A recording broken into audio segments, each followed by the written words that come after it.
and destroy. Dili ra kawat kung mawad ana kag kalipay, mawad ana pud og bili. Mawad ana pud kag gana nga magkinabuhi. Bantay mo ka na magkato kamuriksing na atong kinabuhi.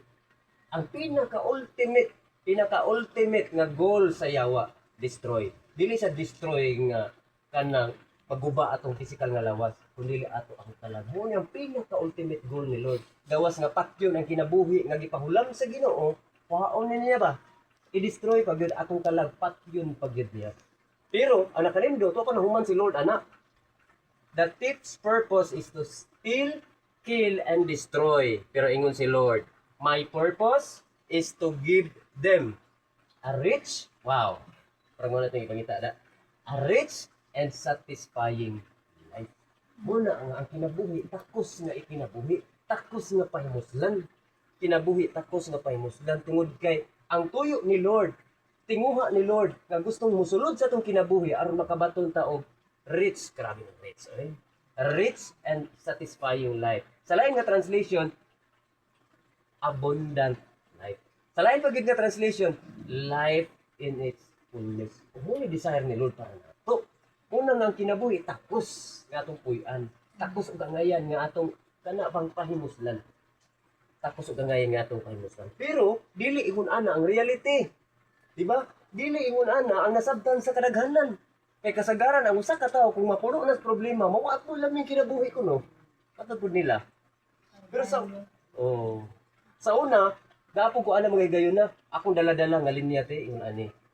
Dili pa ko pistuhan mo. Wa pa ko relasyon, wa pa ko kabato relasyon sa Ginoo. Dala-dala gyud din ako nga linya. Kini na lang kinabuhi at iwason. Kaya akong lawas, ikas ani, pati ko daw ta kay adik ko. Ang tuloy taga Cebu ko. Sa among panahon ni Duterte, abiton ni Duterte, wa mo gi pinakahawod sa kana bang kuan ba? Kana mo yung Cebu ug Manila. Dito sa mo, mura na lang kag ano bang mura na lang naninda display na lang kaayo ngun anak kuan. Grabe kay ko kalulong.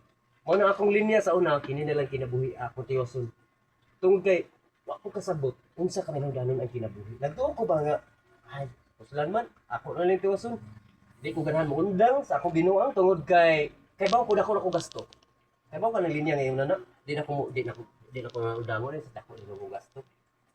30 years na hinong ko nga naggasto ani akong bisyo na undangan. Kini na lang kinabuhi at tiwason. Una nga dili tanang tao nining kalibutan nining kinabuhi nakasabot o kana bang nasayran ang kabililhon sa kinabuhi, ang kanindot sa kinabuhi.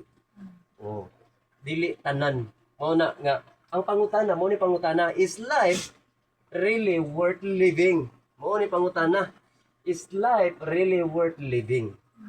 Kung kaning mong pangutana ba ipangutana nimo, unsa kay imong tubag? Kay kasagaran sa mga tao nga nawad ang paglaom, ano po lami pagkabuhi.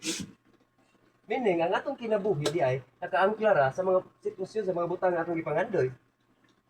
The answer depends on what gives life its meaning. Ang tubag, simple ra kaayo. Unsa may gipakabililhon nimo? Dini kinabuhi nakadepende ang tubag. Kay kun ang mga kanabang material imong gipakabililhon niya, naa nimo, makaingong gyud ka na nindot ang kinabuhi. Nindot pang ipakabuhi. Pero what if panalitan nangandoy ka nga mahimong adunahan? Karon kay pakyas man gyud bisag sa panikamot nga